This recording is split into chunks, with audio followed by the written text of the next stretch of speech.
വർഷങ്ങളുടെ കാത്തിരിപ്പിനൊടുവിൽ മച്ചിപ്ലാവ് 63 നമ്പർ അങ്കണവാടിക്ക് പുതിയ കെട്ടിടം ഒരുങ്ങുന്നു. മച്ചിപ്ലാവ് സ്വദേശി TF ജോസഫ് സൗജന്യമായി വിട്ടു നൽകിയ സ്ഥലത്താണ് സ്മാർട്ട് അങ്കണവാടി ഉയരുന്നത്.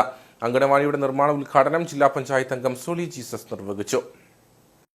20 വർഷത്തിലേറെയായി മച്ചിപ്ലാവ് സ്കൂൾപ്പടിയിലെ 63 നമ്പർ അങ്കണവാടി ഒറ്റമുറി കെട്ടിടത്തിൽ പരാധീനതകൾക്ക് നടുവിലാണ് പ്രവർത്തിച്ചിരുന്നത്. അടിസ്ഥാന സൗകര്യങ്ങളോടുകൂടിയ ഒരു അങ്കണവാടി കെട്ടിടം വേണമെന്ന ആവശ്യം ഏറെ നാളായി നിലനിൽക്കുന്നതാണ്.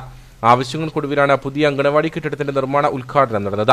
മച്ചിപ്ലാവ് സ്വദേശി TF ജോസഫ് 6 സെന്റ് ഭൂമി സ്മാർട്ട് അങ്കണവാടി നിർമ്മിക്കാൻ സൗജന്യമായി വിട്ടു നൽകിയിരുന്നു. ഇവിടെ ജില്ലാ പഞ്ചായത്തിൽ നിന്നും അനുവദിച്ച് 25 ലക്ഷം രൂപ ചിലവഴിച്ച കെട്ടിട നിർമ്മാണം നടത്താനാണ് ലക്ഷ്യമിട്ടിട്ടുള്ളത്. സ്മാർട്ട് അങ്കണവാടിയുടെ നിർമ്മാണ ഉദ്ഘാടനം ജില്ലാ പഞ്ചായത്ത് അംഗം സോളി ജീസസ് നിർവഹിച്ചു. തൊട്ടുവലിലെ ജോസഫേട്ടന്റെ സ്ഥലം നമുക്ക് ഈ അങ്കണവാടിക്ക് വേണ്ടിയിട്ട് വിട്ടു തന്നിരിക്കുകയാണെന്ന് അറിഞ്ഞു. അതുകൊണ്ട് ഞാൻ ആ ഫണ്ട് അവിടെ നിന്ന് ഇങ്ങോട്ട് മാറ്റി.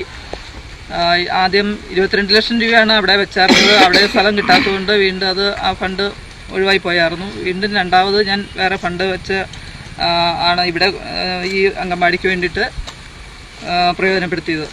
നമുക്ക് ഈ സ്ഥലം തന്ന ചേട്ടന് ഏറ്റവും സ്നേഹത്തോടെ ഞാനതിനെ അഭിനന്ദിക്കുന്നു.